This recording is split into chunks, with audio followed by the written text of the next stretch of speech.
پہلی شرط خلوص اور اخلاص.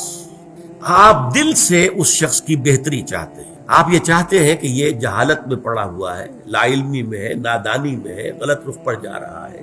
آپ اس پر روب نہیں اپنا گاٹھتے، اپنی علمیت کی جو دھوس نہیں جماتے، اس پر خلوص کے ساتھ اس سے بات کرتے. بھائی یہ راستہ نہیں، یہ راستہ یہ ہے. خلوص و اخلاص اور خیر خواہی یہ شرط ہے اول.